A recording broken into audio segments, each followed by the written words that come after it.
Welcome back to Purrfect Takes. I'm your host, Stephen Patton, joined as always by my co host and dear friend, Jacob Acquire.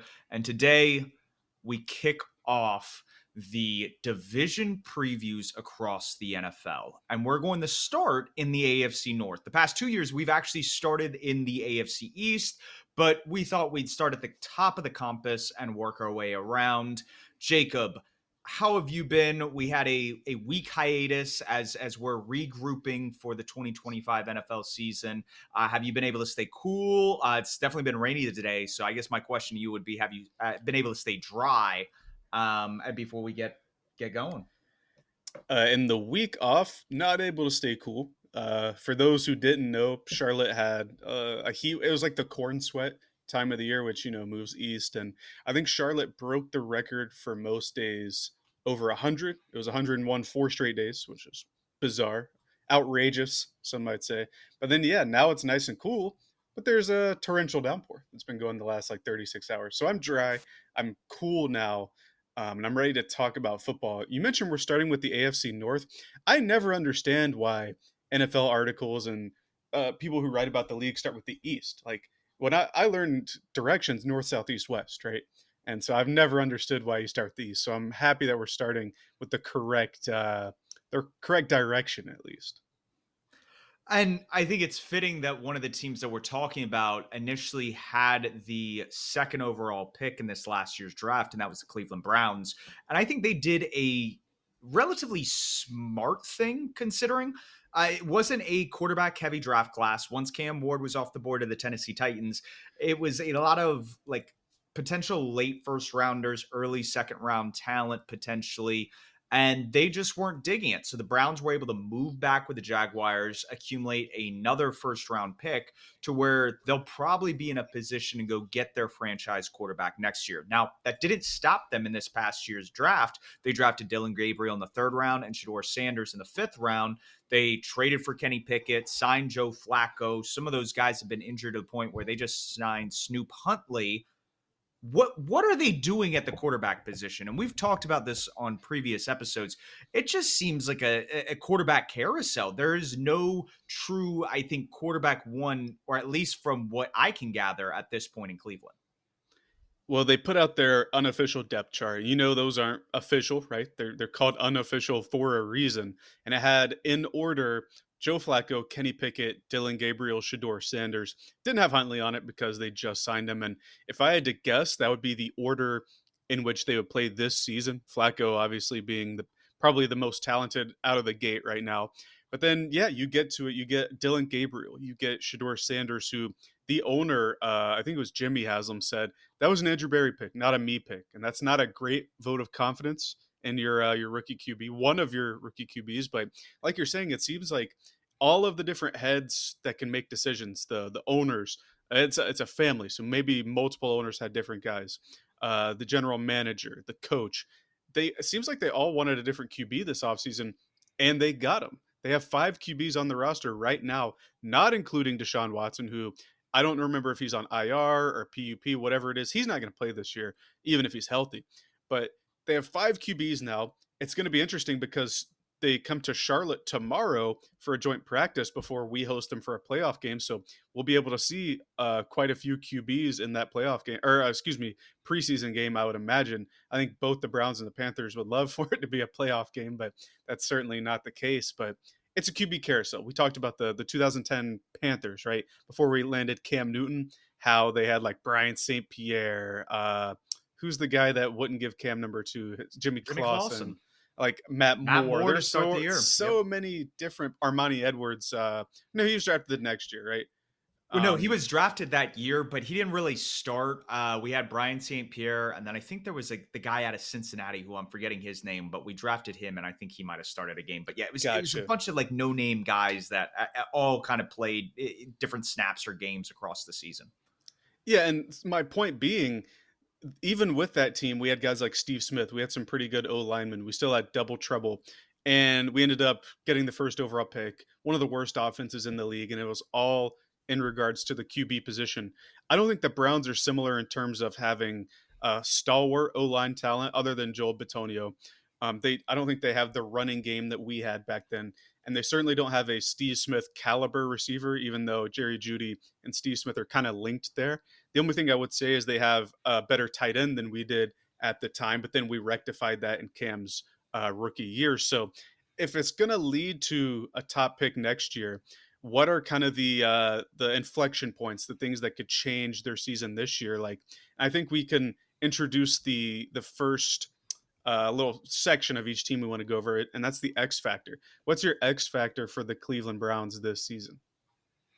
The X factor for them has to be finding some sort of stability at the quarterback position. And I'm not saying you got to find your franchise quarterback, but I feel like you need to find a quarterback that can produce in between like quarterback 20 and maybe quarterback 24.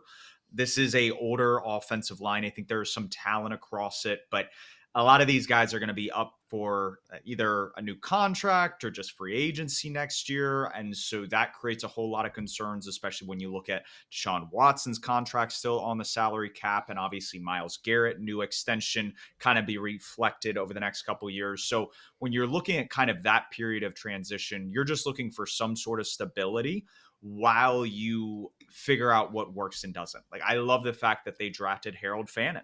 They drafted two running backs. Obviously, the one got into some legal trouble. And so I think Dylan Sampson will kind of be the lead back coming into his first year. But when you're able to kind of figure out who will be with you next year and who isn't, regardless if the coaching staff and front office kind of hold over into 2026, this is what I want to see. That's like kind of the X factor, is just a little bit of stability at the quarterback position so you can evaluate everybody else on that offense. I tend to agree there. Just for the sake of being different, I think my X factor for this team is going to be the defensive line. Now that Garrett is paid and kept in Cleveland, he's probably going to be a Cleveland Brown for life. They drafted Mason Graham with a top 5 pick after they traded back, so they have like good players on that defensive line now. And this Browns defense took quite the step back from 2023 when they were number one in the vast majority of categories, including like EPA, success rate, red zone defense, took a big step back. So I think if the defensive line with those two guys in particular can kind of turn up the performance, that includes like guys like Carson Swessinger, who was drafted, the linebacker as well. If the D line can play better, that can help the linebackers and the second unit, kind of like how we talked about with the Panthers defensive line improvements. And if they can do that, I think the defense can complement the offense more, or yeah, complement it more, because last year the defense wasn't great despite all that talent. They were fifth in success rate, but middle of the pack in EPA per play, and they allowed the 27th most points per game. So if they can get back to league average and or better than league average in a lot of those, I think it's going to go well for not only the defense, but help whoever the QB is, because they're not going to be tasked with scoring 35 points per game. If the defense is able to find its 2023 form, there's a chance this is a team that could potentially stumble to 500 and Yeah. stay kind of out of the top 5 picks in next year's draft. So that is something to monitor.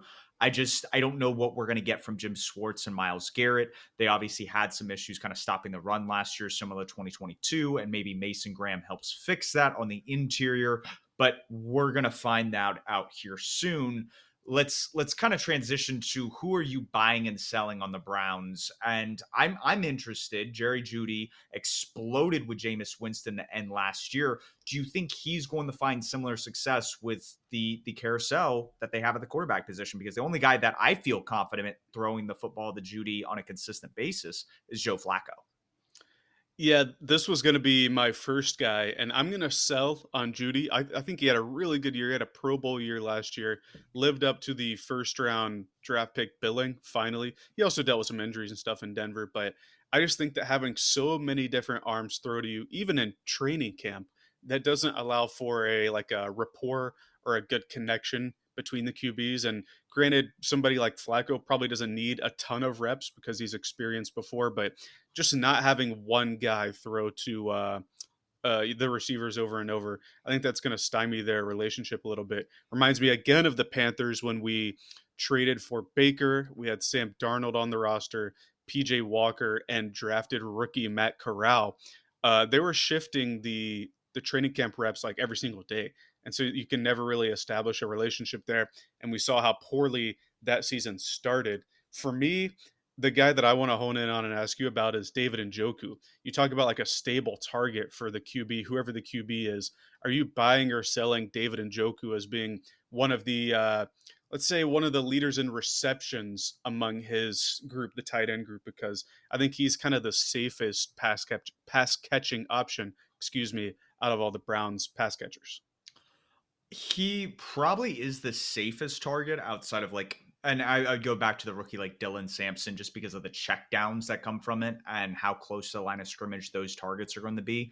But I feel like Kevin Stefanski is going to want to get David Njoku the ball. That is going to be a big, reliable target for whoever is the quarterback in that offense. And so he's going to get manufactured touches. I think he's priced around tight end 10 when you look at like most fantasy formats. And so that seems to indicate to me that if we're talking about where his points are going to come from, it's probably receptions and probably yards. I'm assuming he doesn't have a lot going for him in terms of touchdowns. And it's just because I don't think there's a lot of faith that this is an offense that's going to be able to move the ball consistently. So to First, answer your question, I'm probably selling David Njoku because it like if we're talking about buying, like I'm thinking of a guy that's like top 5, top 6 at his position. I'm not getting that with Njoku, even though he will be a focal point. I think relative to where the Browns are at, it's kind of a buy, right? Like if David Njoku is tight end 12 in fantasy football or something, that means he performed probably as their best player on offense, considering we think of the Browns offense so far. And with that in mind, I think we can kind of look at the expectation for the Browns this season. If you look at their schedule right out the gate, it's not pretty. They start against Cincinnati. That might be a win because Cincinnati struggles early in the season. But after that, it's at Baltimore versus Green Bay, at Detroit versus Minnesota, at Pittsburgh versus Miami, and then at New England before their bye week. There's not a lot of wins there. And then afterwards, they get a couple of, we'll say, easy, quote, easy games in like Tennessee or the New York Jets. But it doesn't look good for them. So I don't think that playoffs are necessarily what the expectation for the Browns should be this year. I think that if they can get the offense not 32nd ranked in almost every category last year, you look at EPA per play, 32nd, success rate, 32nd, points per game, they were 32nd, just over 15 points per game. And you contrast that with what the Panthers allowed, 31 points per game.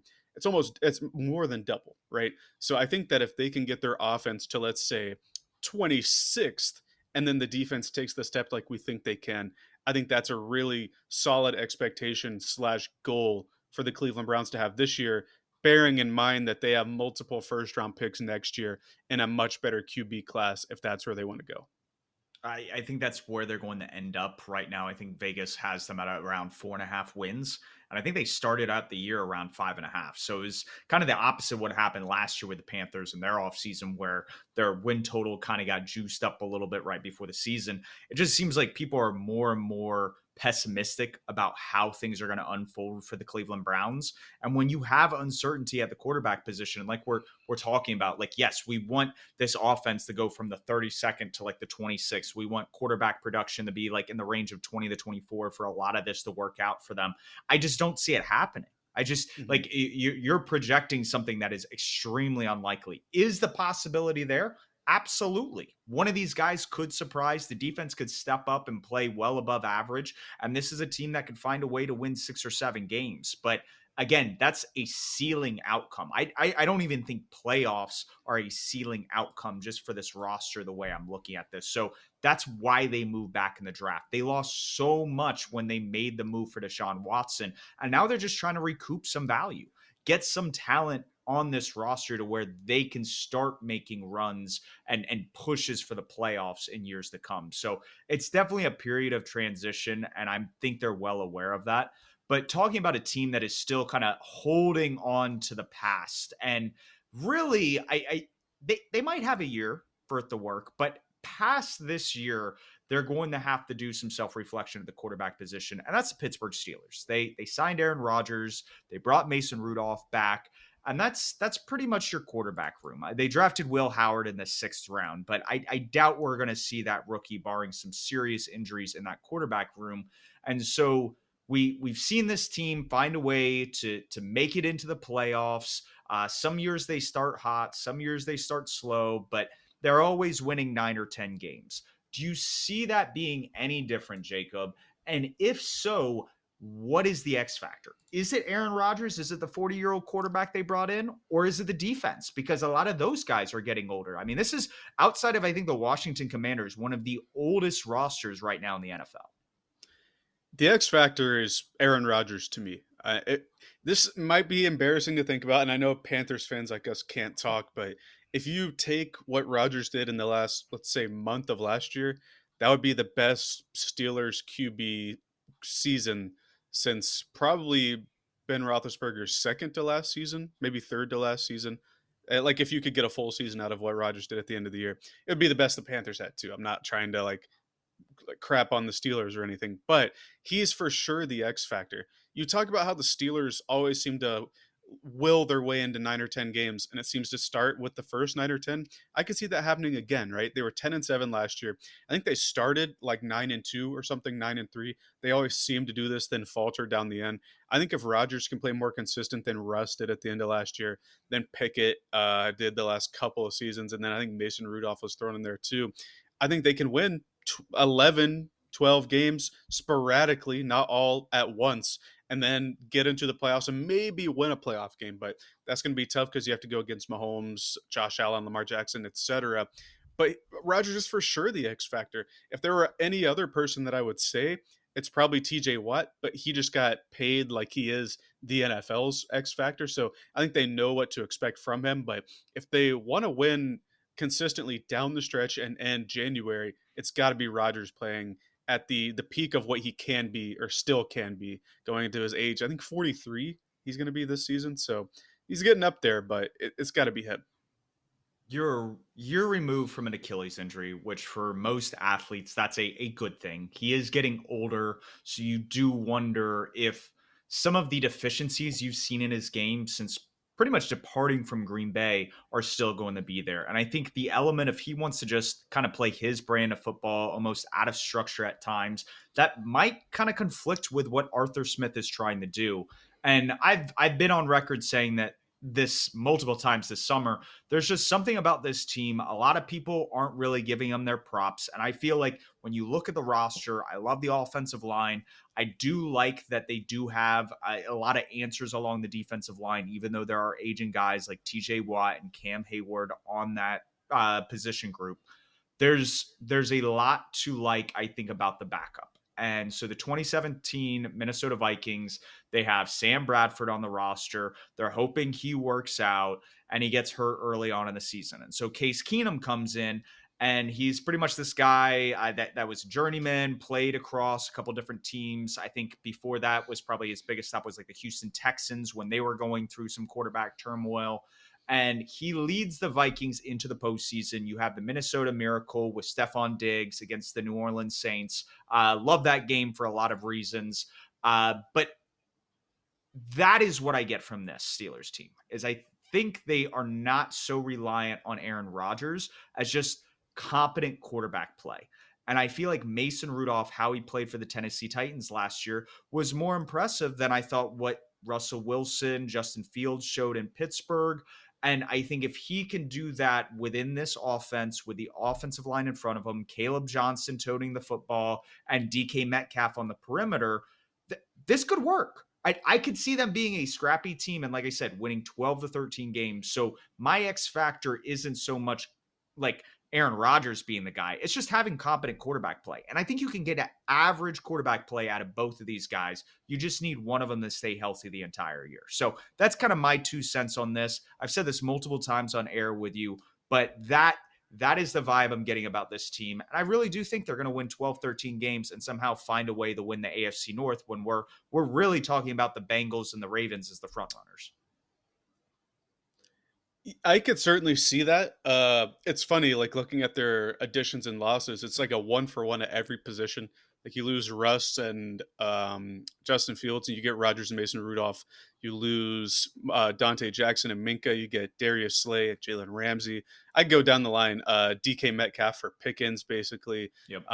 Caleb Johnson for Najee Harris, and Added like Janu Smith. I mean, that well, that's a and factor in the tight end room. I was gonna lean into that because that's gonna be my buying or selling. Are you buying that Jonnu Smith is gonna have a productive year? Granted, they already have a bunch of tight ends on the roster, but he seems like a featured guy. It seems like he was sought out in that trade due to his relationship with Arthur Smith. Do you think are you buying or selling Jonnu Smith as a very high impact player in this offense in particular this season? I would have to wait and see how much 13 personnel the Steelers deploy. They did a lot of 12 personnel last year with Darnell Well, Washington they ran and an oh Pat 04 Fryermuth. personnel in training camp the other day. Did you see They that with did. Jonnu They Smith in the did. backfield? Yeah. And we're gonna see some funky I would say like formation personnel groupings, especially in short yardage and red zone situations. So I would expect to see a lot of those guys on the field at one point in those kind of impact or high leverage situations. So with that being said, when you have a guy like Darnell Washington on the field, he acts as like a swing tackle. He's just that big and that dominant of a presence. Then you get Pat Fryermuth, who you can move around. He doesn't have to be in line. You can have him out wide almost playing like the X receiver, and like that creates some mismatch issues because then you can move around DK Metcalf, and then you have the Janu Smith where he could be in motion, he could be on the line, he can be in the backfield, like so many different variations. And the fact that he's already played with Arthur Smith leads me to believe that they're going to be very efficient when they have two or more tight ends on the field just because of the versatility and what they can do in terms of disguising the run and the pass. And so that is exciting for me because I think there's a lot to unpack with that, but there's so much they can disguise for the defense that they're going to have to decide, are we going to stop the run or the pass? And if they are a very complementary unit, that is going to be a true pick your poison based on the skill set that is going to be on that offense. I actually and it's weird because Rodgers likes to do his own thing, but I actually think he's a better fit for an Arthur Smith offense than anybody Arthur Smith has had since Ryan Tannehill. Just being able to run the stuff that Smith wants to run. Rodgers can actually attempt passes over the middle. I know maybe Russell Wilson can attempt them, but he's oftentimes scared of doing so. I think that's going to pair well with some of these tight ends running down the middle, maybe DK getting some stuff over the middle. But as we get into kind of the expectation for this team, you've talked about 12 or 13 wins, how that's possible. And I think if you look at last year, where their defense is the evergreen top 10, like 6 through 10 in like every single metric, right? But their offense was 21st in EPA per play, 26th in success rate, and 16th in points per game. They got some like lucky scores, I think, down the stretch, a lot of defensive scores and stuff like that.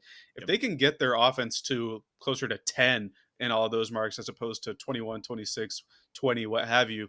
I think this team, like you're saying, has a good chance to not only win 12 plus games, but compete for the division crown regular season. And then if they don't get that, get into a wild card spot. And if they get a favorable matchup, break the playoff losing streak. I think that should be the expectation slash goal of this team, win a playoff game, because despite Rodgers being so old and out of his prime, this is the best QB they've had in 5+ years, right? And I would say a more recent example, and I know the quarterback comparison isn't really like apples to apples; it's more like apples to oranges. But like the Chargers last year, you had Jim Harbaugh come in. They Mm. had pieces on the offensive line. They had Lad McConkey. They had a bunch of other kind of like no name guys or busts at the wide receiver position, and they were able to churn out and be like a top 12 offense. And so that's the kind of the direction I'm seeing is that okay, I love the offensive line pieces. I feel like some of the other tertiary, secondary weapons aside from DK Metcalf are at least solid. Like those are guys that can step up and play quality snaps. Whether or not like they're the best at their positions is another argument entirely. It's just how are those guys going to all mesh? And like you said, we've seen this defensive unit be around top 10. If they can be a top 5 unit this year, the offense can be top 12. There's no reason why they wouldn't win 10 plus games. And so that's just something to monitor as we watch this team. Is that a right tail outcome? Absolutely. But having this team at under 8.5 wins just because of the Rodgers drama, again, are we like watering down what Mike Tomlin did with guys like Antonio Brown and Le'Veon Bell? Like, and granted, I'm not saying like there it's those problems are necessarily the same, but to deal with those locker room issues and keep everybody together and just seeing how cancerous those guys are outside of the Pittsburgh Steelers locker room, to me, like says all that I need to know from like that distraction, which I think a lot of people are going to draw attention to rather than how this team is being assembled. I think you said it perfectly. The last thing I'll say about the Steelers is it's like devious to set their over under at 8.5, which is Yep. exactly 500, right? But Mike Tomlin always beats the 500 mark. So if you're a betting person, I think over 8.5 is a pretty fair number for sure. I think a team that has their QB problem solved, but has a rest of the team problem outside of maybe two other players is the Cincinnati Bengals. You've been a big uh, let's say, component of the Bengals offseason talk, at least on Twitter.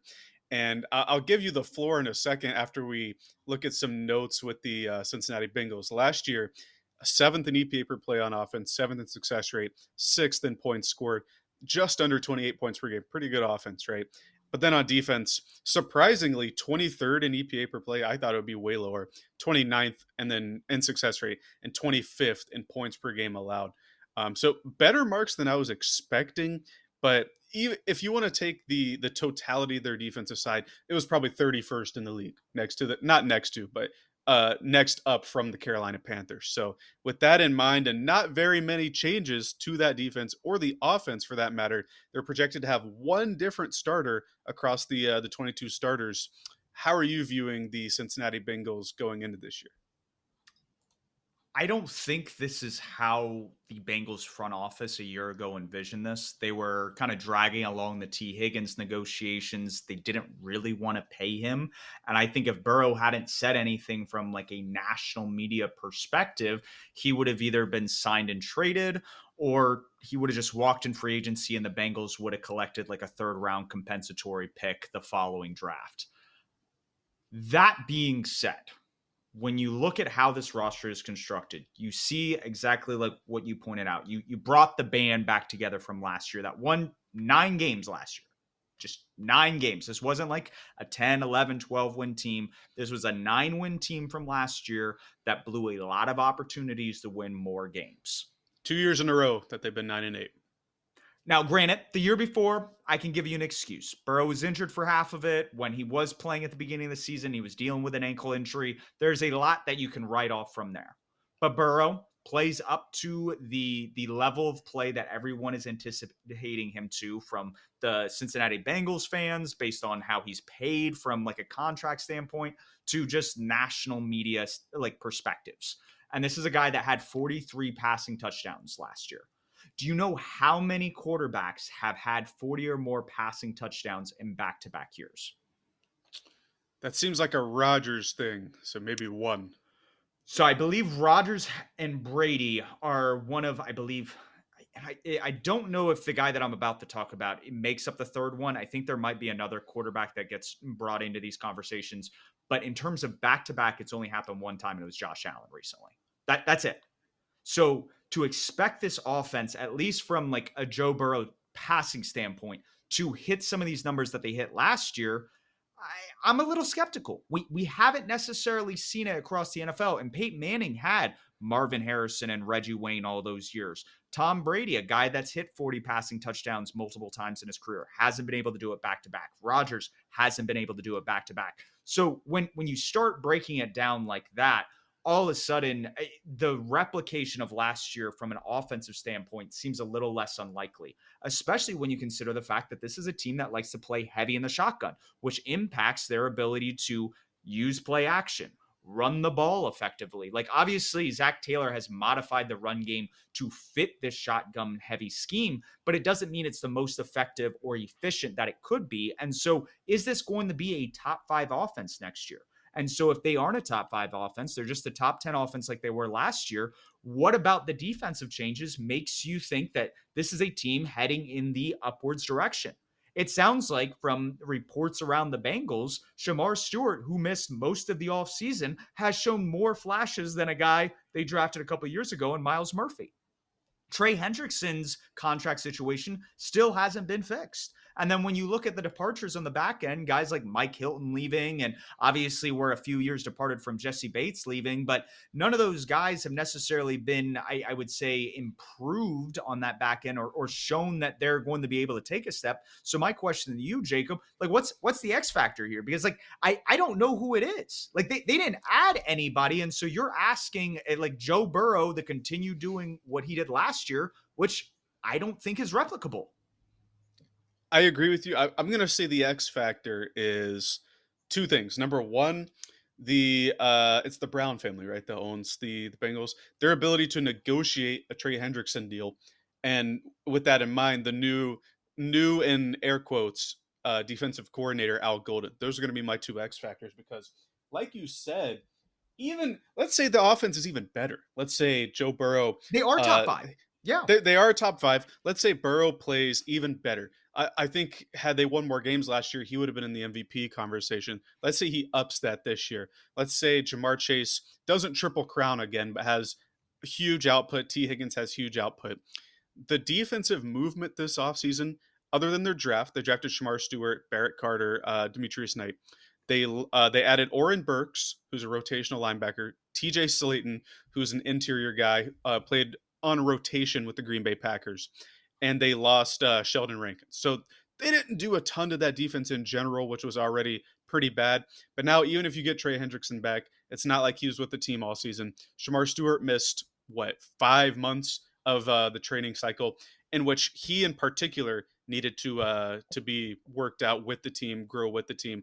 And then they've had injuries, like you said. Miles Murphy's been getting banged up in training camp. So even if Burrow is like a god among men, we see the 50 touchdown season for the first time since Patrick Mahomes. Even if he gets there, I don't think the defense can live up to it on the other side of the ball. Even in the games when he was doing that against Baltimore, there was crazy shootout games. They combined for like 200 points total in the two games, or not 200, like 150.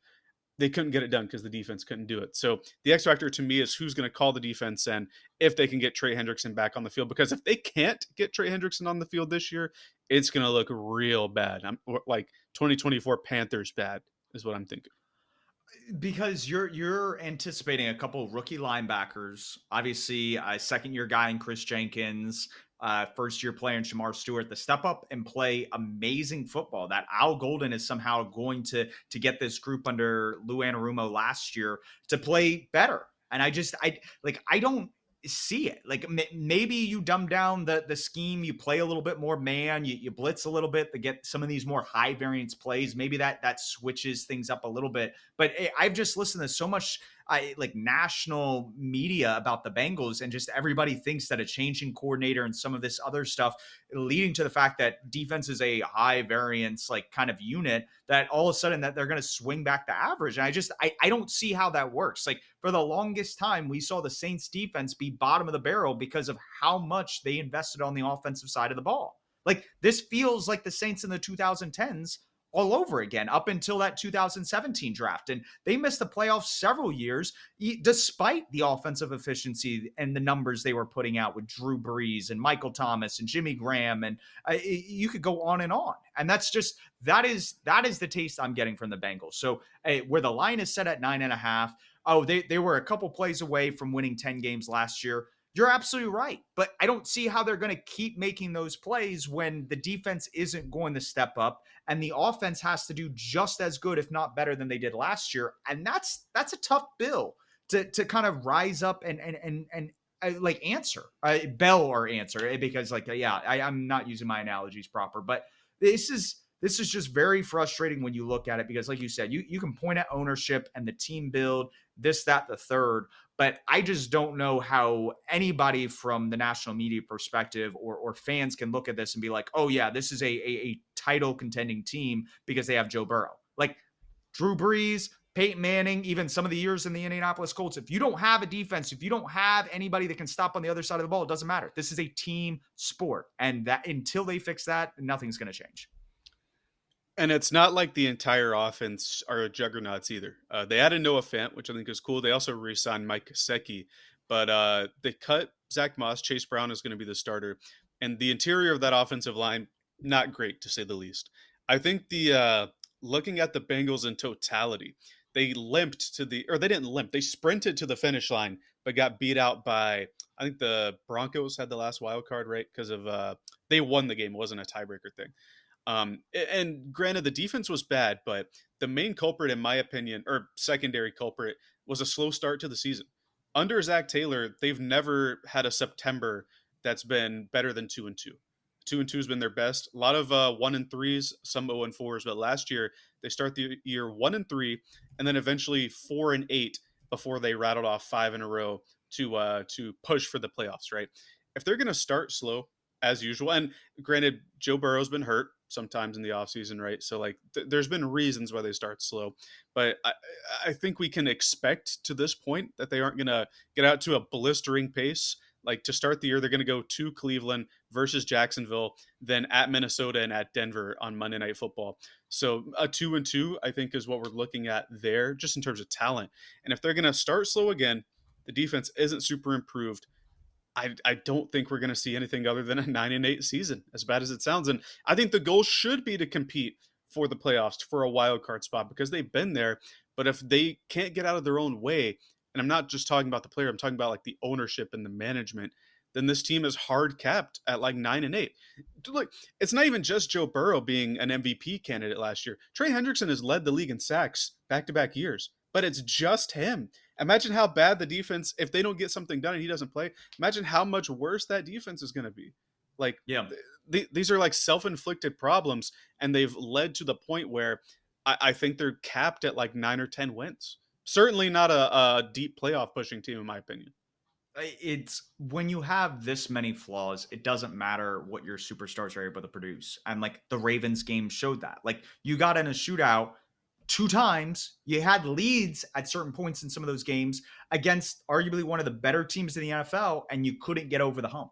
And it's like, again, I think what we're looking at is like, what did you do this offseason that makes you believe something's going to change? I mean, Zach Taylor came out and said like Joe Burrow looks the best he's ever seen, this, that, the third, like all the things you hear in the offseason. But when you looked at their slate of games to start last year, they had the Patriots in week 1, they had the Chiefs week 2, they had the Commanders week 3, and they had the Panthers week 4. Everybody would have told you this team's going to start 3-1. They started 1-3. And so, yeah, you list it off. They're going to play the Browns. They're going to play the Jags. They're going to play the Vikings. They're going to play the Broncos. They beat, I believe, the Broncos down the stretch last year to kind of keep their playoff hopes alive. But this is a team that I don't know if they're going to be able to replicate that again. The Vikings are a really coached team. So potentially that's 2 losses. So you got to win both the Jaguars and the Browns. And the Jaguars might be a feisty team. We're about to find that out this year. So like nothing is guaranteed. And if they get out to a slow start, like you're saying, and it may not have anything to do with the offense, it may have everything to do with all the drama on the defensive side to where you can't stop anybody for the first few weeks as you're figuring out who you are. And by the time you figure that out down the stretch, it's too late. It's too late. And that's where it's just, I think we keep coming back to the same point about this team. Whether it's a team building issue, whether it's a coaching issue, just it has not been working out in Cincinnati the past couple of years since that Super Bowl run. And it's just, how much is that going to carry both Zach Taylor and Joe Burrow? Like at what point does something have to change within that locker room? And I think this year is going to be that kind of that breaking point, because if they don't make the playoffs, something's got to give. I agree. And it's interesting, right? The AFC North, and we'll wrap up with the Ravens here in a second. Since the 7 playoff, I was about to say 17, the 7 playoff format, I think the AFC North is the only division to send everybody and to send at least 2 in every season. I looked that up yesterday. I think What the did the Baker NFC North? year, They had they Oh, haven't they sent had the all 4 Bears. teams. Okay, that's right. They You're haven't, saying yeah. all 4 teams. Yep. And with that in mind, with the for the Bengals' chances, it's rough, right? Because roster wise, the Steelers are probably better. So it's an uphill battle. But then the Ravens, who we're about to talk about here, we said negative stuff about all the other teams, been pretty harsh. But I think if there's one team we can really like bet on, not physically, literally bet on, but like throw our hat in the ring for, it's going to be the Baltimore Ravens this year. I think they've done a magnificent job this offseason in addressing needs. They drafted Malachi Starks. They drafted a kicker who, by the way, looks really good in training camp. He's nailing 60-yarders on the skinny posts. They bring in DeAndre Hopkins to mix up the receiver room, add Jair Alexander to be a complimentary corner to a guy who was, I think, on the all rookie team of Nate Wiggins and who was an all pro in Marlon Humphrey.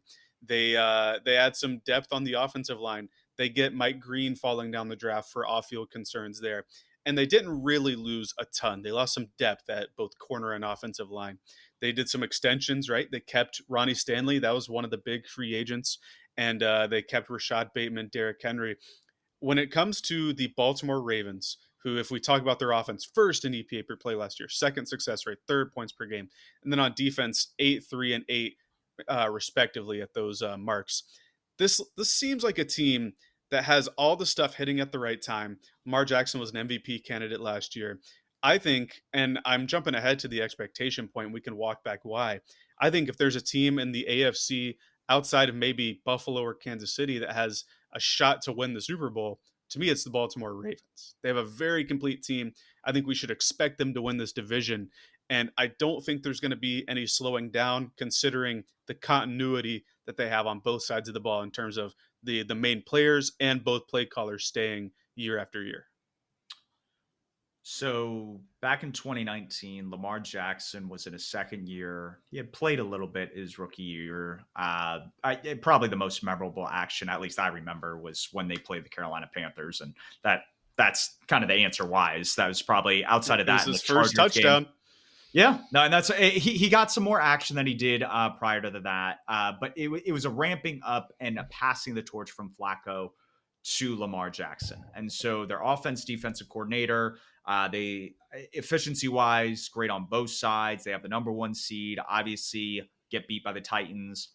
Then they do some soul searching. They get a new defensive coordinator, they get a new play caller on offense, and then all of a sudden you start seeing the philosophy change a little bit, that we aren't going to be a blitz heavy team like we were with Wink Martindale. We're going to simulate a lot of pressure and drop more people back in the coverage with Mike McDonald and now Zach Orr, who's now been a successor, who was a linebacker who played with Wink Martindale and then was a coach on Mike McDonald's staff. So a lot of diversity in terms of just what he knows and what he's comfortable with. And then you look at the defensive side with the talent. I mean, this is arguably the best secondary on paper. The front seven is going to perform excellently. I mean, Roquan Smith's an all-pro linebacker. Justin Matabuke is a phenomenal interior defensive lineman. And I think what it reminds me of is like the 2015 Carolina Panthers is there's this rule of thought that you need a blue chip player at like each level of the defense. And so they have Matabuke on the interior. Then you go to the second level, they have Roquan Smith. On the back end, you could look at, like what you said, a Marlon Humphrey was an all-pro last year, or you could probably look at their best secondary piece, and that's Kyle Hamilton. So when you look at that, they're just a complete unit that is only going to get better as the season goes on. Like you said, added some pieces this year that I think is just going to make that unit more dominant. And so all my questions, the X factor, that the buying and selling, I think has to be on the offensive side of the ball. Because for so long, Lamar Jackson, I talked about 2019 season where they were the best team. They were the best team again in 2023, arguably one of the better teams last year. This is, again, a time where I think the roster, in terms of just both sides, the coaching staff on both sides, and just the state of the league, they are, again, at that point where they're one of the best teams. And so Lamar Jackson, as much as he performs excellently in the regular season, he doesn't perform in the postseason. And so the analogy that I want to use here is like, I feel like Patrick Mahomes and Lamar Jackson are this era's version of Tom Brady and Peyton Manning. Tom Brady got it done in the postseason, regardless of what happened in the regular season. And the titles, all of that speaks for itself.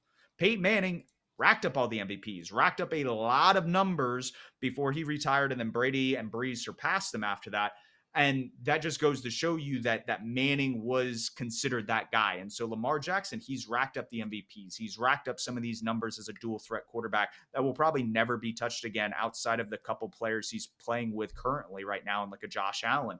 And so all of that to be said, who is going to be that elite player on that offense outside of Lamar Jackson, Derrick Henry, that's going to help get them over that edge? That's going to help elevate them to where they don't have to keep dealing with these demons in the offseason. And so is that a Mark Andrews? Is that a Zay Flowers? Is that a Isaiah Likely? I don't know who that is, but for me, when we talk about this team, somebody on that side of the ball outside of Lamar Jackson and Derrick Henry need to step up and be elite. Because where I talked about you have to have elite playmakers at all three levels on the defense, I think you need two or three elite playmakers on the offensive side of the ball, potentially outside of your quarterback. That guys that can just go get you a bucket and not keep putting this weight on Lamar Jackson to where he's constantly got to go make a play. And I think that is what's going to get them from kind of these playoff disappointments to hosting the Lombardi Trophy. It's funny you mentioned that because the guy I was going to ask for buying or selling, a guy who's like a mini X factor, because Lamar Jackson's obviously going to be the X factor for this team, is their lone addition to the starters on offense this offseason. That's DeAndre Hopkins. Let's be honest, he's past his prime. We're not seeing Cardinals or Houston Texans DeAndre Hopkins at this point.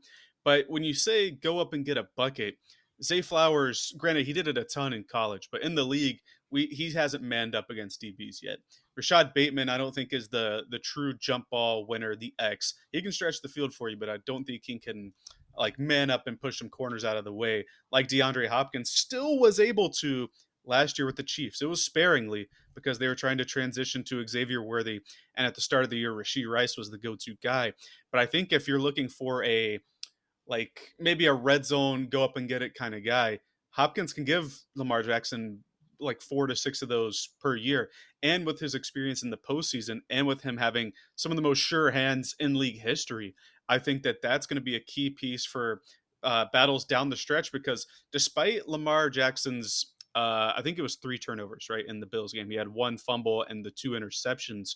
Despite that, they were a drop 2 point conversion away from tying the game. I don't know if they would have won it because Buffalo still had some time, but I don't think a guy like Hopkins is going to drop that necessarily. And I know they wouldn't draw up like a drag route for Hopkins out of the backfield or whatever it was for Mark Andrews. But I think having a guy you can trust like that for contested postseason games is something that they need. So it's something they needed a couple years ago when they played the Chiefs in the AFC Championship, and guys like rookie Zay Flowers didn't show up. Todd Monken was getting the jitters as a play caller, but I think having an example of consistency at the third receiver spot is going to do wonders for them this season. So that's I'm buying DeAndre Hopkins being important for the Ravens. He's my mini X factor outside of Lamar, and I think that if they're going to win in the postseason, in the regular season he probably doesn't even have to play. But if they want to contend in the postseason, they need those bucket getters like you're talking about, and I think he can be one of them. It's interesting that you bring up his hands when he had a pretty critical drop in the Super Bowl. The game was pretty much out of hand, but like I mean, got to put up points at the end of the first half, at least bring it to a more reasonable gap, and you drop a wide open pass. I guess it's similar to Mark Andrews, but I couldn't be further away from you on this particular point because I would sell the heck out of DeAndre Hopkins because the Ravens, just like the Tennessee Titans, are where old wide receivers go to die and become non-existent. The last guy I think for the Ravens that I at least remember was like Des Bryant. I think there was another like veteran wide receiver that it's gone to them, and like they don't produce. Like I think if we're talking about guys, it's some of the other guys in their like youth or I kind of still in their prime. And the guy that I would lean towards, and I know he is the guy that has the sour taste from the fan base, from his own perspective. Like he's probably beating himself up all off season, but it's Mark Andrews. This is a guy that had 11 touchdowns last year, was Lamar Jackson's like favorite target in the red zone, especially when you look at just like his target, the touchdown kind of conversion rate. So I need him to step up in between the 20s. I think that's where I want to see Mark Andrews kind of do more of his damage.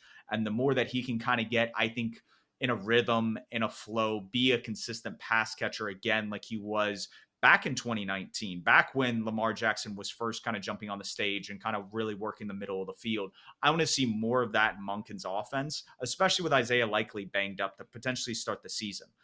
Feed into your guy that has been a productive pass catcher and hopefully he takes that step. Because personally, I would love to see Zay Flowers take that step. I just don't know if he has it in the tank to be that number one X receiver that can just dominate man coverage, zone coverage, the whole 9 yards. And obviously, he's a great separator. It's just what he's doing with the ball after the catch and being an electric playmaker besides just being I don't want to say like from a fantasy perspective, but like from a league wide perspective, like he gives off like wide receiver 2 or like that 1B option. I'd put him under like a guy like Devontae Smith or like a T Higgins.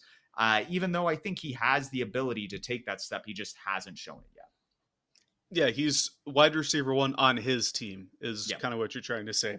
And for Hopkins, I didn't mean it from a fantasy perspective. I think just his importance in games that matter is something that I would like. I wouldn't wager against him getting like 8 targets in a playoff Oh game or yeah, something no. like that. I Like don't see eight him high making leverage those targets. Yeah, plays yeah. just because he wasn't doing it with the Chiefs last year. And it's just like that is kind of the indicator for me that this just seems like he's good depth. He might be a leader in the room to help one of these younger guys step up or improve their game, but I don't know how much on the field production we're going to see in those clutch moments because of all the other skill players on that offense. Well, fortunately for him, nobody on the Chiefs made plays in the Super Bowl last year, outside of the fourth quarter. But I think getting back into the expectation part for the Ravens, we both agree that their roster is one of the best. I don't know if it touches like where how deep the Eagles are, maybe at every single position, but I like every single position with the Ravens, and I think if there's a team that is going to represent the AFC or a team that we think should represent it, it should be the Baltimore Ravens. They just have to get past the boogeyman in the postseason. I think that's what it comes down to. The And the expectation for boogeyman's me is that themselves, they like win the division. Yeah. yeah, no, and I think that that's their expectation. It's more just when you get to the postseason, can you not lay an egg? And they Yeah. do it usually early on in the regular season. They're like, that's funny. Like they'll drop a game against like the Raiders, Hmm. and they'll kind of have some of these like slow performances. But then it's like when they play up to their competition, like they'll smoke everybody there. It's just a matter of continuing to do that in the postseason, finding a way to win games like the Chiefs and Mahomes do. And Lamar, I think he isn't dropping the duds he did early on in his career in the playoffs. And that for me is a sign of optimism that they continue to take that step. That's why I love the philosophy change and why I brought it up of like, hey, he won an MVP. They were the best team with guys like Greg Roman, Wink Martindale. They realized the league was changing. They went and got their Todd Monken. They pretty much I what is it? Promoted Zach Orr after Mike Hmm. McDonald left. And so those kind of changes and just philosophy shifts, I think, have allowed them to kind of keep up with the times and put themselves in a position to be a contender year out and year in and year out. Oh my gosh, I need to slow down talking. But that being Well, said, we're pretty we're much almost at 20. the end here. Yeah. We We are. We can are. I can take it easy after this and not have to rush through.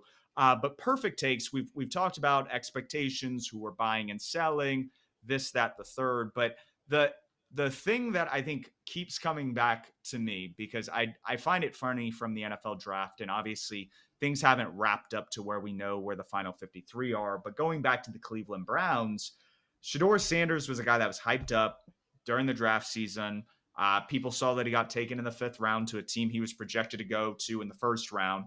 And everybody's like, hey, this is a guy that'll move himself on the roster, he'll prove himself, he'll go the Tom Brady route. And again, these are a lot of national media pundits that I've referred to the national media a lot because it's just, I believe their perception on things are a little bit skewed and not always backed by reality. I don't think Shador Sanders makes the final 53.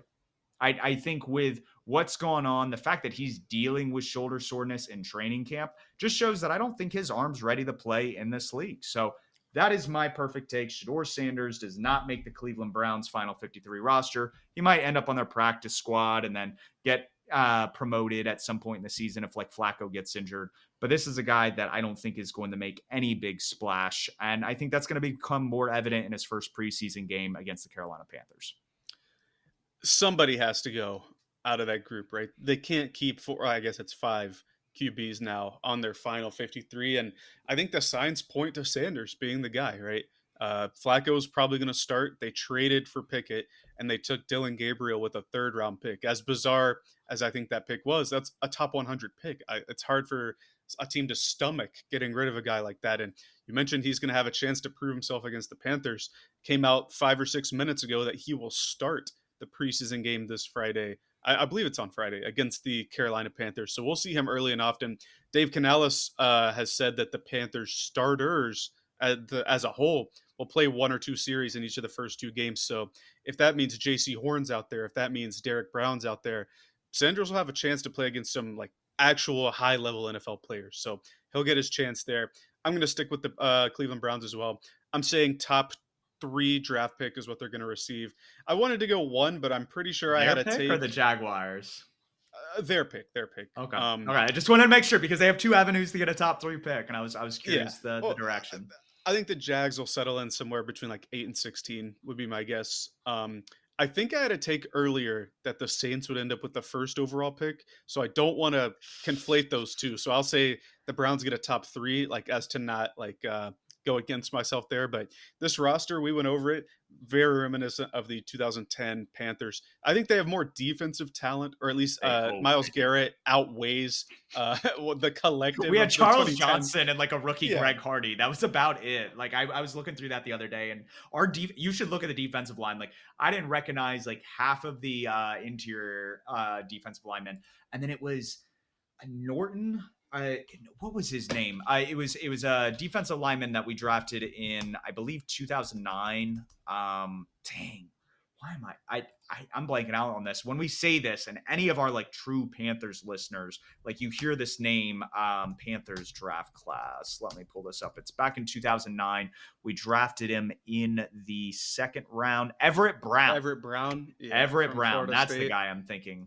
But yeah, Mhm. no. So he was like pretty much like next up in rotation. It was Charles Johnson. I think we had John Beeson, Thomas Davis, Captain Munnerlin, and Chris Campbell. I think those were like Mhm. the biggest like no names. I think Charles Godsey from like the 2008 team, and like if you're familiar with safety play, but we were really scraping the barrel. Where I feel like the Browns, when you talk about the talent they have on that side of the ball, it greatly that is the disparity there.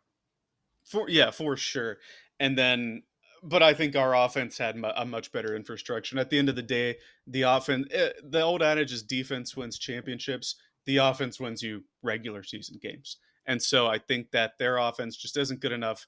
And at the end, they're going to be looking for their actual franchise QB in the 2026 class that has guys like Drew Aller, Lenore Sellers, potentially Arch Manning, although I doubt he goes in the draft, but really big ticket guys that are better prospects, probably a tier at least above where Cam Ward even was. So I think that's where they're going to be looking, and they might repeat last year and win 3 games, but it might be even less than that. So we're both down on the Browns. Hopefully they can prove us wrong because you never want to see a team be in the gutter for too long. Panthers, but I think that's going to do it for us today, right? Thursday, are we doing another AFC or do you want to do the NFC North? We can. I think we did decide that we'll change it up from this time. So last year and years prior, we had done the AFC division and then we went to the NFC. But if we work through the AFC and then we work through the NFC, we should be at the AFC. Actually, because we do the NFC South first, would you want to do the East or West first and then come back to the South, or do you want to do the South as the second one? We can do the East. We can do like a clockwise kind of rotation, so like Okay. Northeast, Southwest, kind of like that. I like it. So And we'll do the AFC East. Talk about Josh Allen 2.0, the whole 9 yards that come with that and that can of worms that we and opened there. Tua. But until then, you can find us on YouTube, Apple Podcasts, Spotify, wherever you get your content. Like Steve said, we will be talking about the juggernauts at QB in that division. And well, there's not a ton of movement. I think Fields is the only new starter. I think each QB is at least interesting from a narrative standpoint. So we'll talk about that then. But until then, keep pounding.